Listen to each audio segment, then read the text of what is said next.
This is a 2004 Renault Megane Classic. And today I'm going to show you the quirks and features.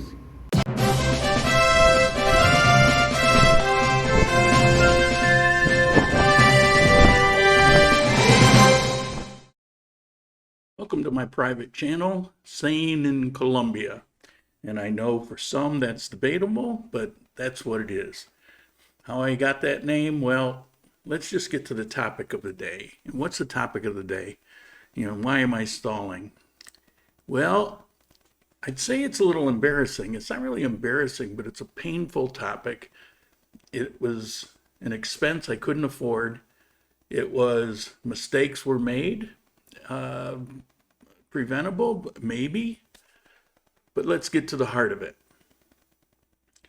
I'm talking about my car, my albatross, my white whale. All right, so where did this come about? Well, first of all, the reason I bought the car was it was the time when I decided that I'd gotten so many requests for over a couple years of people saying, I want to visit, or I'm planning on moving there. Can you help me? Can you show me around? Can you give me advice? Can you tell me XYZ? And I just really did want to get involved in it. But at the time when this all was taking place, it was coming out of that period of time where I got killed financially. I was really on the ropes. And I was also struggling with some equipment problems for the channel. And these videos that I do in the Grand Columbia channel, I mean, I'm retired, and that's my work, that's my contribution. I do a lot of good there, and I didn't want to stop doing it. So, where can I get another revenue stream? Well, somebody said, hey, can you? I thought about it, and I said, all right, but I'm going to have to try to invest in it. So I decided that I would set up my apartment with an extra bedroom with a TV, and I would get a car. Now, I didn't want a car for myself. It's not very practical. It's too easy to jump buses to go from place to place. Taxis everywhere in Colombia are very cheap. And in the long run, it's just cheaper, considerably cheaper, to not own a car. And for example, in Armenia, you get in a car and you drive somewhere, and there's a good chance you won't find any parking. There are some places with designated parking, but it's not all that common. It's very difficult. Remind you, if you know much about New York City, it's like that. I mean, you could spend more time driving around the blocks trying to find a parking space than if you just walk there. And certainly you could have taken a taxi. So I didn't want one personally, but it made a lot of sense if I'm going to be going to the airport, picking people up, doing various things, to get a car and obviously get the driver's license. So I start looking at cars, and I talked to a few people. And I found this one. It was an older car, but it was cheap. It was 10 million pesos. It was actually 12 million pesos, and it looked okay. Mechanically, it was pretty good shape. Interior was kind of trashed out, but doing the upholstery is not very expensive. So we went back and forth on it, and we got it down to 10 million. So it was pretty good, pretty good deal. And so verbally, we said, yeah, all right, we're going to do that. And we'll get together in a week or two, and we'll arrange, the exchange the car for the money. Well, wouldn't you know, I think it was the next day, but I could safely say within a day or two, is when the quarantine hit. Now, we already knew about COVID, but I'd never been through a quarantine issue. And so the quarantine hit. And I didn't think about the car for a little bit because we were going to get back together in a couple weeks. But they said, the quarantine will just be a few weeks in and it'll be over. So, okay. So at some point, I got back with the guy who was representing the car. It's actually the towing company. So I got back with him, and we made an arrangement that he would actually bring it on a flatbed to my apartment, so I wouldn't have to go anywhere. He was essential service. He could. I really, it was problematic for me. So I said, okay, that's fine. So he brought it. I looked it over. The new tires were as advertised. There was a steering leak, but he had told me about that, and so I wasn't too concerned. I knew about that. I figured that I'd have to put a couple million into it, to make sure that it's reliable. So he brings it, he drops it off, but the owner's not there. The owner's also in quarantine, so he couldn't bring her along. But what he did was he brought his wife along, and she filled out the bill of sale so that all the bill of sale information was there.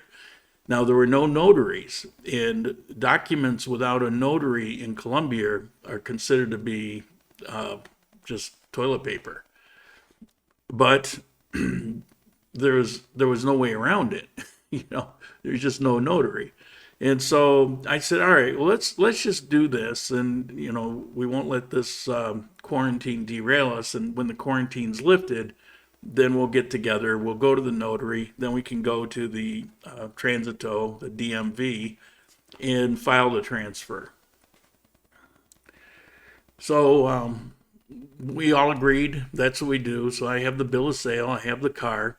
I had already done a search. Now, here in Colombia, you can go to an online site. It's called Runt, R-U-N-T, or Runt, and you can search by license plate, by VIN number, by cedula or ID number. And for example, if you have a driver's license, you can look online to see if you have any tickets attributed to your license.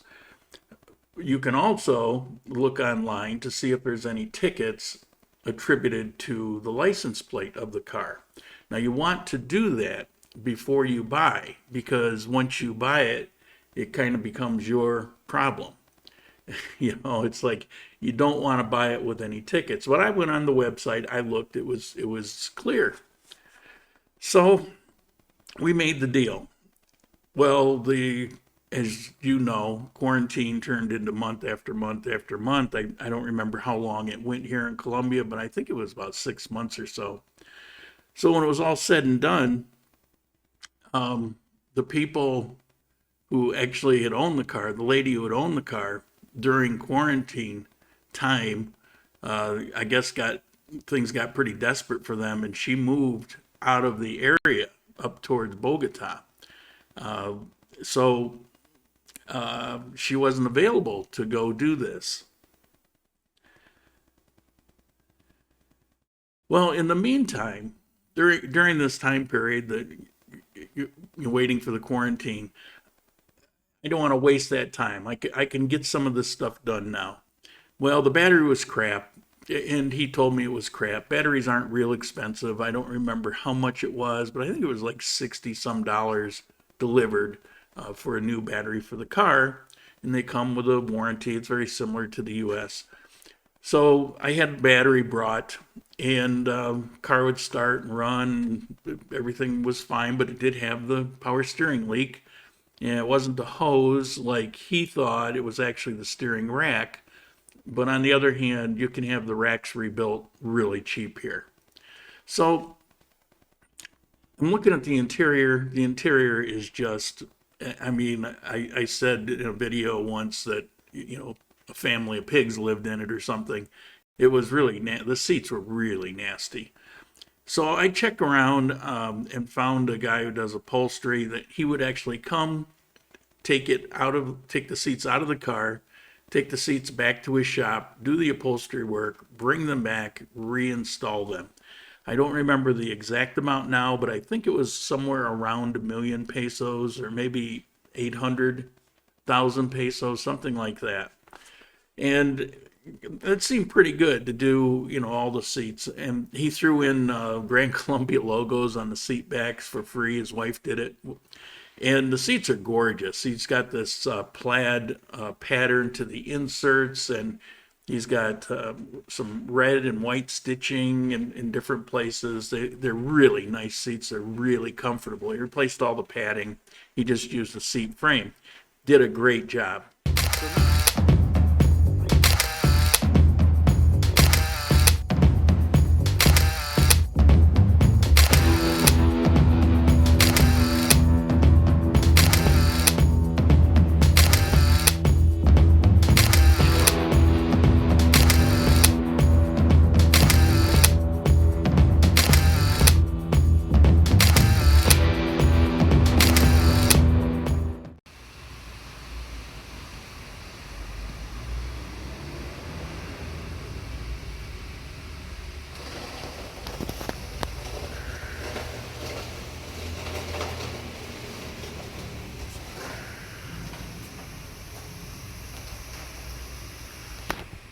So now I've got, 10,000 in the car. I've got another, we'll say 300,000 in the battery.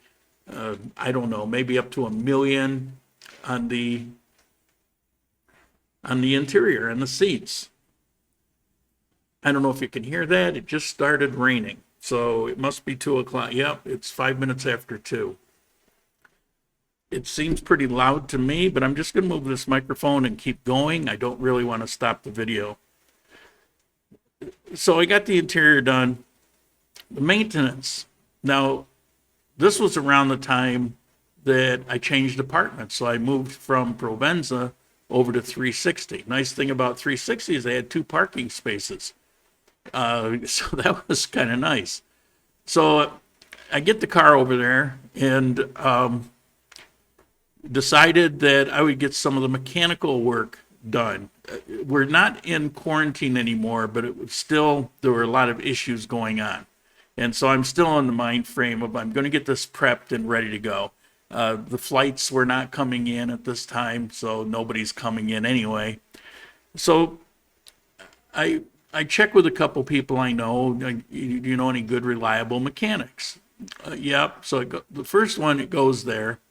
And he did the steering rack, did a great job on it, tremendous job. I mean, there's not so much as a drip. And I don't remember the price separately, but it was really inexpensive. I had him do the timing belt, and even though the timing belt was representative having been replaced, I didn't know that for sure, and there was no receipt, so I decided to just go ahead and pay to get it done. So I got that done, a couple small things. And that bill came to about 1.2 million in total for everything that I had him do. Oil change and, a lot of, mostly routine maintenance. I think it was all routine maintenance except for the steering rack. So we're doing pretty well. But while it was there, there's a short in the car, and after a day or two, the battery would run dead. Now, I picked up a new battery charger from Bogota, shipped in. There was some kind of super special on it. It's a pretty decent battery charger with a fast charge or enough power to start the car. I forget what the feature's called. And it was, I think it was about $70 shipping, including shipping. So I got that. I'm charging the battery, and I realize it's a short, but I don't know what the short is. I don't know where the short is. And so I decided, hey, well, it's there. Could you look for the short? Well, he ended up keeping the car for about a month and finally said he couldn't locate the short. Okay, I didn't mind him keeping the car for a month because, like I said, there were no flights. I had no need to use the car myself. Man, I don't know if I should keep going. This rain's coming down pretty hard. And I don't know. We'll move the mic a little bit closer still so I can finish telling my story.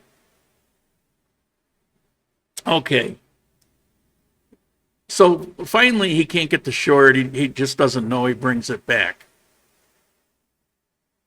Well, it was so long that the inspection ran out on it. So I need to get the inspection done. Another friend of mine had told me, see, well, that mechanic, he was good mechanically, but when it came to electrical, it wasn't a problem. So he wasn't very good at it. So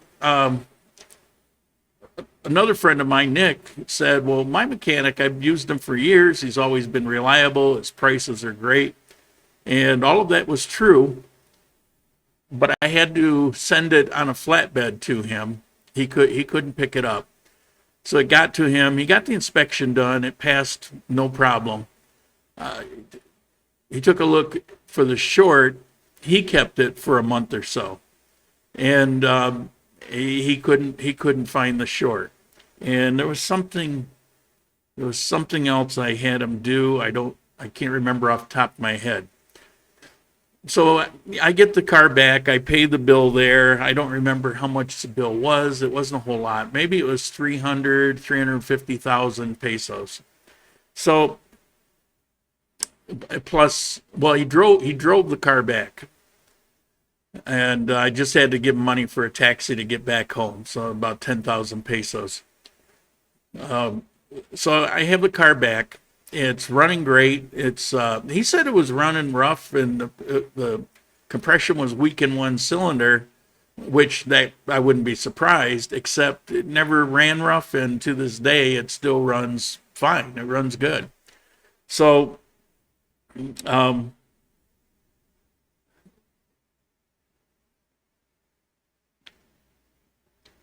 so that's a series of repairs. Nothing really serious and nothing really unexpected or out of the ordinary. But I still have this problem with the short.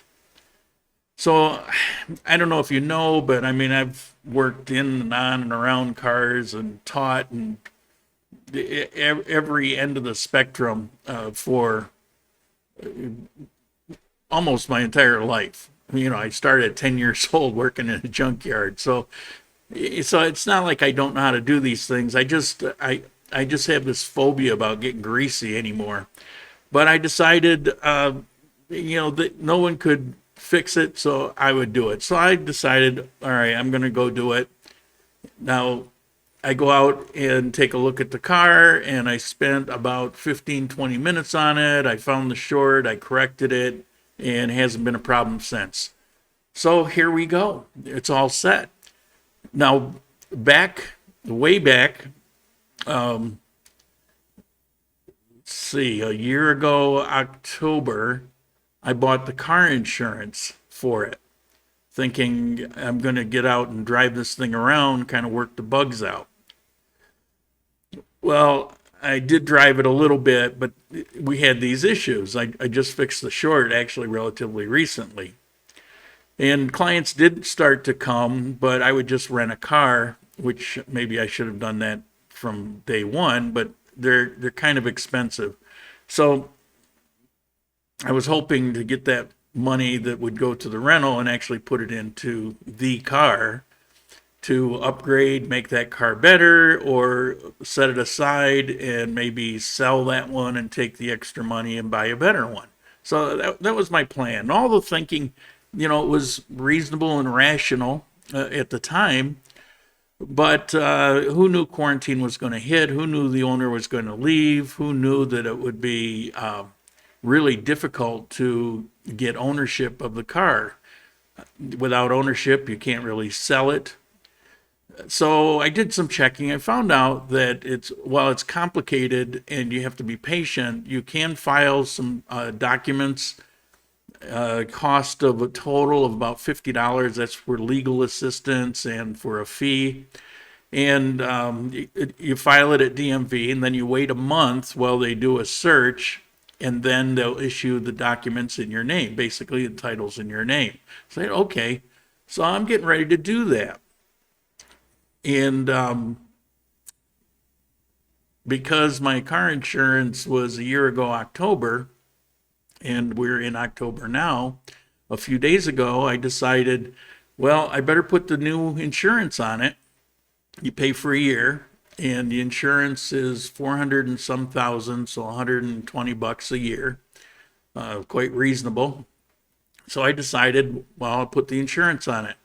So I go in to put the insurance on it, and it said no. Didn't say why. Now you buy the insurance anywhere. I went into my Rappi account, but you can buy almost every street corner. It's so easy to get car insurance. It's ridiculous. It's about as easy as putting money on your phone account. But I can't do it. So I tried several times. I thought, well, maybe it's my phone. I'll go to a different account and use my laptop. And no, couldn't do it. So I'm going, why is that? Something's really weird here. So I decided to go on Runt, R-U-N-T, and do a search on it. So I did a search on it, and 5 items came up. And all 5 were from 2018 and 2019, before I bought the car, because I got the car in 2020, last year. So what the heck are these? Well, they're all speeding tickets, and they're all past due, plus they've got penalties. So you got the fine and penalties from 2018, 2019. These weren't there when I did the search before, but they're there now. I have no idea how that happened. I don't know what the delay is. I don't know if it had anything to do with all these offices being closed all across the country, for quarantine. Maybe it was sitting on someone's desk somewhere to input, and then everything went haywire, and then at some point they caught up with it. I really don't know. What I do know is I did a search. I even mentioned that search in a video way back, that I checked to make sure the car was clear, because I knew that's a problem here. Well, it's not clear. And those tickets, not only I don't have ownership of the car, but there's about $1.5 million in, 1.5 million pesos due in fines and penalties. Oh my God. I don't have the money to pay for that. And that the amount of hassles, all of this, it's kind of a nightmare. I can't sell the car. And even if I had ownership, no one would buy the car with those things on it. Now, can I go after the people that, yeah, but this is not the US. And that's really problematic, and could end up costing you more than if you paid for it. So here I am with a car that I don't own, that I've sunk. I don't know if you've been keeping track. I haven't. 1, 2, 3. I maybe got 1 million. No, 14 million. 14 million pesos in the car. Maybe, I don't know, about $3,000. You can do the math. You can do the conversion. Maybe $5,000. I can tell you that when those stimulus checks came in, they both went into that car. Plus money that I had saved went into that car. And I live basically month to month, so this is not a simple thing for me. And so I've been kind of beating myself up over, why didn't you just wait? But who knew? I mean, all we're hearing is 2 weeks to slow the spread. 2 weeks to slow the spread, right? So, I try to be prepared for things, and it's like, all right, well, this is going to be over, and, people will be coming, and I want to be ready, because people were contacting me. Yeah, as soon as this is over, I'm coming down, and, I'm making appointments, and which we had to postpone. A year later, those people are starting to, come down. So, I mean, I really thought I was doing the right thing, but it's turned into a financial disaster. And I sit here today with a car that I can't even use now because I can't put insurance on it. And even if I could put insurance on it, if I got pulled over and they checked the plate, which they automatically do, they're going to tow the car and they're going to hold me responsible. So I can't drive the car. I can't sell the car. And it's like I'm held hostage if I don't come up with, well, the total cost to get ownership and the fines and penalties, we're probably looking at about 2 million, yeah, about 2 million pesos probably, plus a period of time. I wish I had never bought the car, but on the other hand, looking back, being through it step by step, being kind of led into it, I'd probably do it again if I didn't know. You know, it seemed like good decisions at the time. So I'm asked quite a bit actually about what's going on with the car. Why don't you show more of the car? You know, and I get that, but I haven't known what to say because a lot of this has been open-ended. I really was kind of holding out till I could file those papers with the DMV and then get ownership, and then, okay, now I got everything done, set, free and clear, I can use it. Even when the thing has been running good lately, and before I knew about any of this, and when the insurance technically is still good till the end of this month. So, but I didn't use it with clients because without ownership, even though I have a bill of sale, I mean, you can drive someone else's car, but I was just a little leery about it. So I'll rent the car just to be safe, because the last thing I want to do is have one of you guys, you know, in the car picking you up from the airport. We get stopped at a routine road check and the car gets towed, and now, you know, you're having to deal with my problem. So I decided to just run with rentals until everything was straightened out. But now we've stepped off the path of mud into the quicksand. So I don't know what's going on, but that's where we are with the car. And maybe you can understand why there wasn't a lot I could tell you, because things were up in the air. Well, they're up in the air more than ever, but at least I'm at a crossroads where I could just take a total loss, walk away from the thing, you know, have somebody pick it up for parts, or put more money into it and cross my fingers and hope that I get ownership. And I don't know what the answer to that is, but because it's such a big crossroads, I thought it was be time to share. Now, some of you are going to point, you're going, ha, yeah, that's what you get. And I'd probably be the one doing that too if I were on the other end.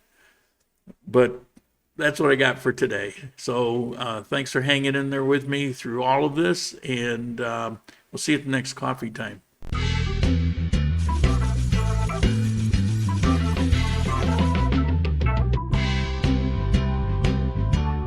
Hello.